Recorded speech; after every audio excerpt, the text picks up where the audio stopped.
ये मेरे लिए सौभाग्य की बात है कि आज मुझे सौराष्ट्र में राजकोट में आने का सौभाग्य मिला है और सभी चुने हुए सौराष्ट्र के प्रतिनिधियों के दर्शन करने का मौका मिला है।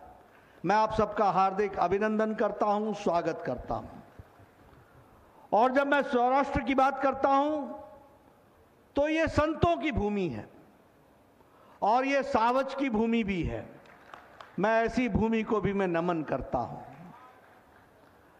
मित्रों, काफी समय से मेरी इच्छा थी कि आप सबके साथ में आपके दर्शन करूं, लेकिन आप सबको मालूम है कि बहुत बार मुझे आपके साथ वर्चुअल मीटिंग में जुड़ने का मौका मिला, सांसदों के साथ, विधायकों के साथ, जिला परिषद के सदस्यों के साथ, लेकिन एक लंबे अरसे के बाद इस तरीके से मिलने का मौका मिल रहा है। सबसे पहले तो मैं आपको बधाई देना चाहता हूं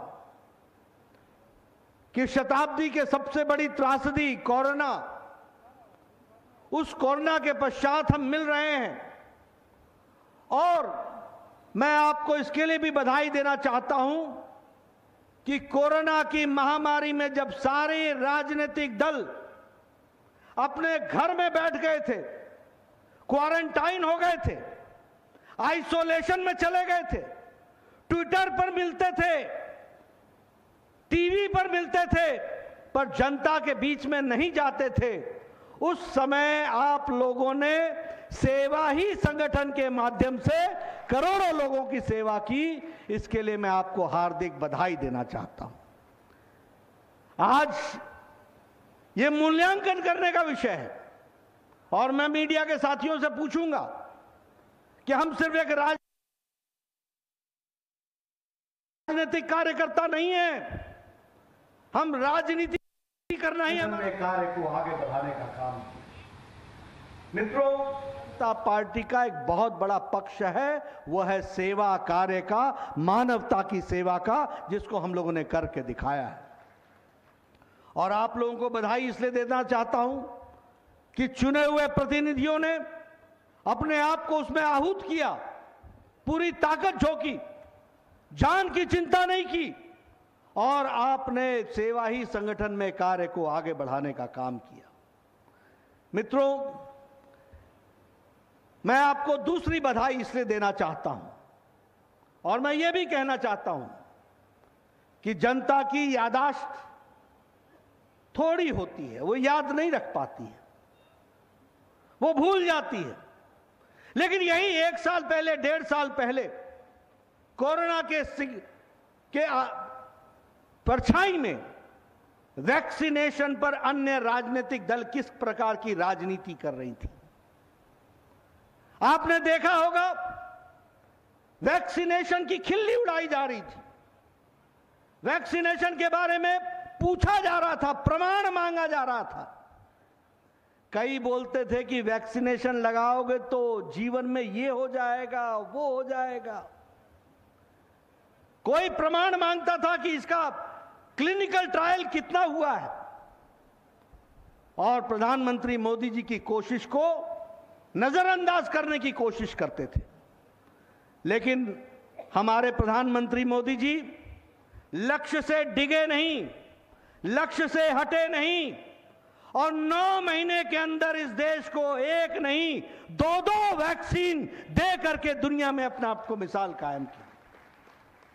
और आपने 217 करोड़ डबल डोज साथ में बूस्टर लगा करके मोदी जी की जो सुरक्षा की भावना थी उसको साकार किया है। इसके लिए मैं आपको बधाई देना चाहता हूं।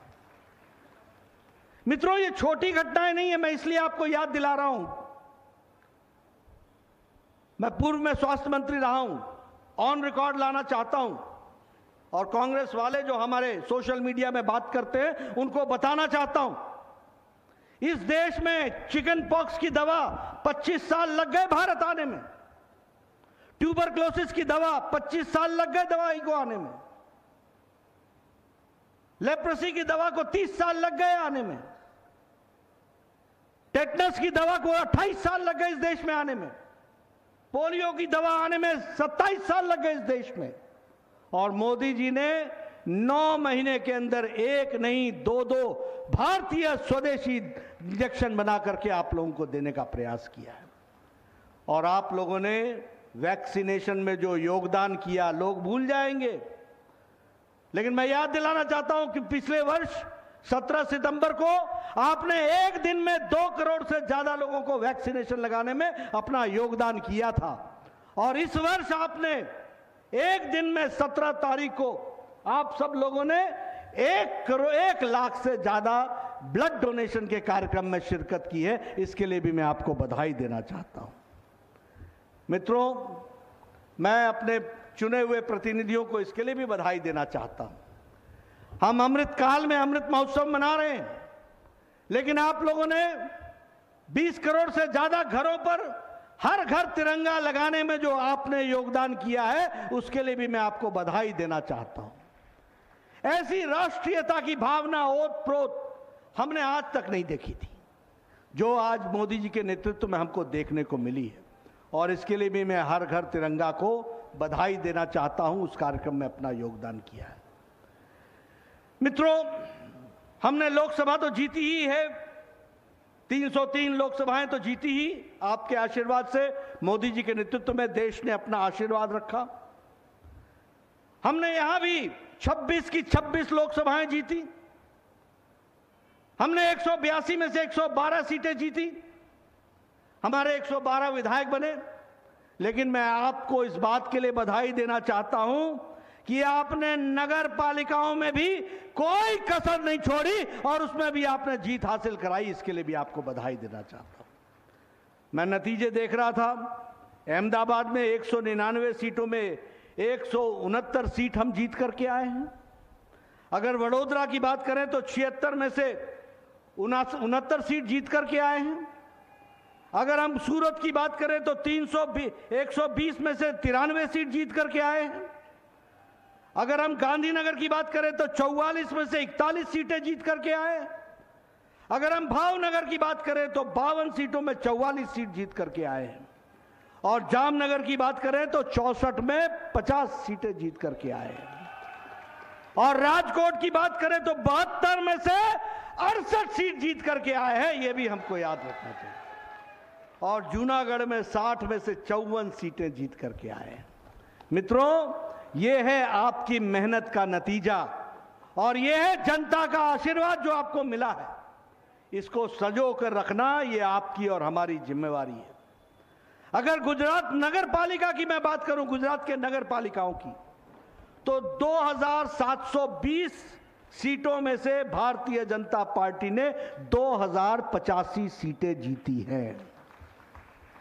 अगर जिला पंचायत की बात करें तो 31 में से हमने सारी की सारी 31 जिला परिषद जीती है। यह भी हमको 100% हमारा नतीजा रहा है।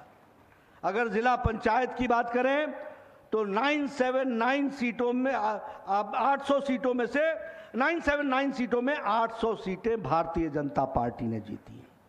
और तालुका की बात करें, आप सब लोग तालुका से भी आए होंगे, 4771 सीटों में 3551 सीट कमल के निशान पर जीत करके हमारे भारतीय जनता पार्टी जीत करके आई।